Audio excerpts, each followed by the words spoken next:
Good morning, students. Today we will learn about the chapter On the Face of It, written by Susan Hill. Guys, this is a one act play having three scenes. It features only two characters, an old man and a 14-year-old boy. Both of them suffer from physical impairment. The old man has a tin leg because he got one of his legs blown off in the war. The young boy Derry has one side of his face disfigured and burnt by acid. It is the boy, Derry, who comes to the old man's garden. He is quiet and shy and a bit defiant as well. It is the old man who strikes up a friendship with the boy and inspires him to make his life meaningful in spite of the handicap he suffers. The play also depicts the disappointment and loneliness of a physically impaired person. The sense of alienation is more inconvenient than the physical disability. Let's start to discuss about the chapter.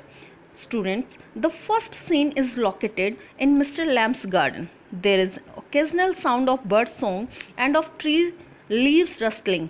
Derry's footsteps are heard as he walks slowly and hesitantly through the long grass. He comes round a screen of bushes. When Mr. Lamb speaks to Derry, he is close at hand.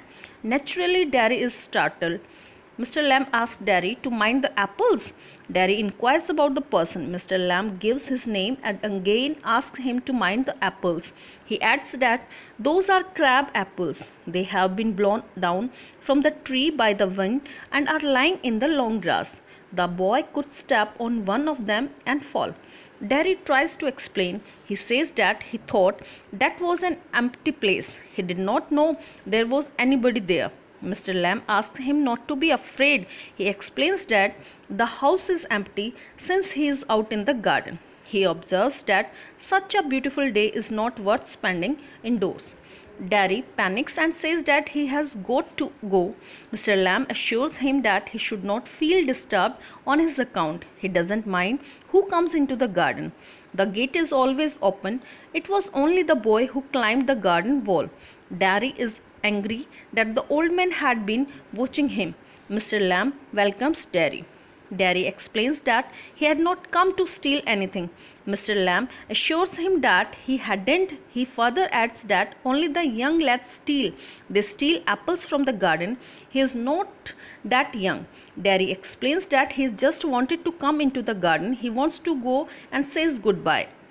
Mr. Lamb tells him that there is nothing to be afraid of. It is just a garden and only one person, that is, he himself is there.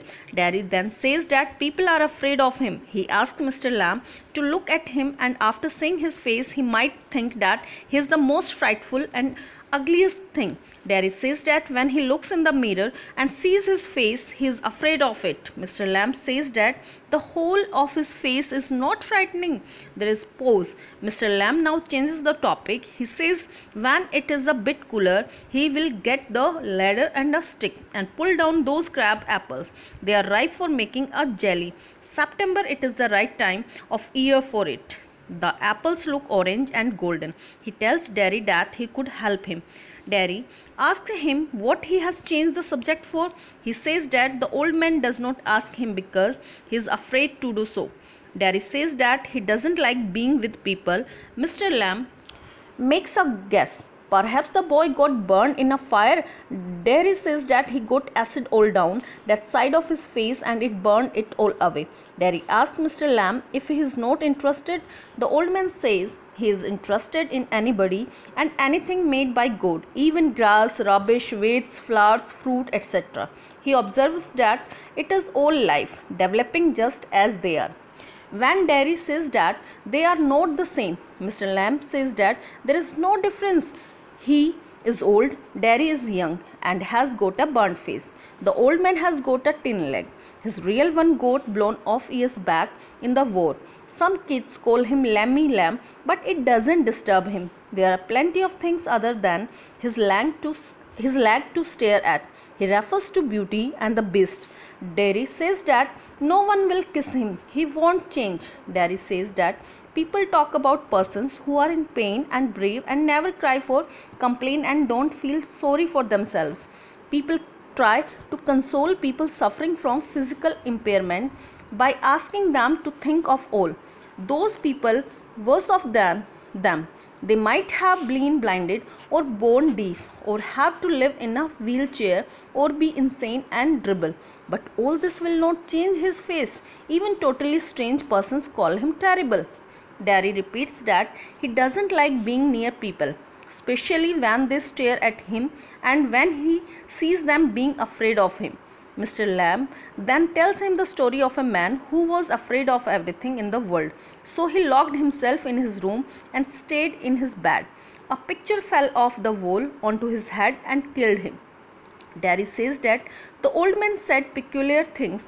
Then he asks what he does all day. Mr. Lamb replies that he sits in the sun. He reads book. His house is full of books. His house has no curtain as he does not like shutting things out. He likes the light and the darkness. He hears the wind from the open window. Derry too hears the sound of rain on the roof when it is raining. Mr. Lamb observes that if he hears things, he is not lost. Derry says that people talk about him downstairs when he is not there. They seem to be worried about him and his future. Mr. Lamb gives him a very inspiring advice. He will get on the way he wants like all the rest, as he has all the God-given organs. He could even get on better than all the rest if he determined to do so. Mr. Lamb tells Derry that he has hundreds of friends. The gate is always open. People come in. Kids come for the apples, pears and for toffee.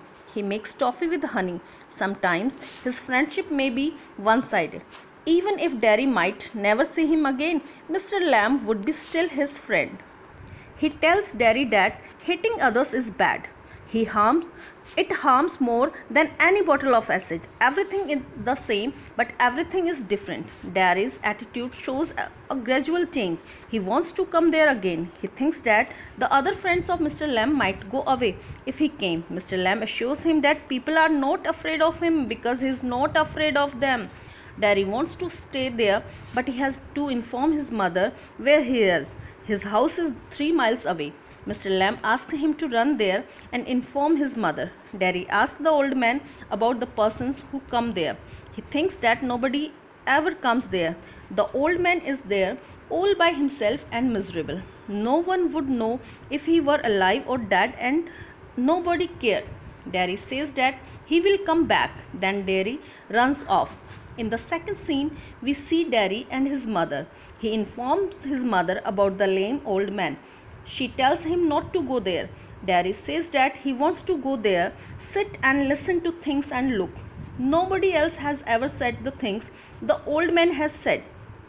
When his mother says that he is best off there, Derry says he hates it there. He no longer cares about his face. It is important. It's what he thinks, feels, sees, hears and finds out that is important. He is going there to help the old man with crab apples and to look at things and listen. If he doesn't go back there, he will never go anywhere in that world again. The third or last scene is again located in Mr. Lamb's garden. Derry reaches Mr. Lamb's garden panting. He finds Mr. Lamb lying on the grass with the ladder. Derry tells him that he has come back. Since Mr. Lamb fails to respond, Derry kneels by him and begins to weep, and the curtain falls. The play has a very pathetic end. Thank you. Have a nice day.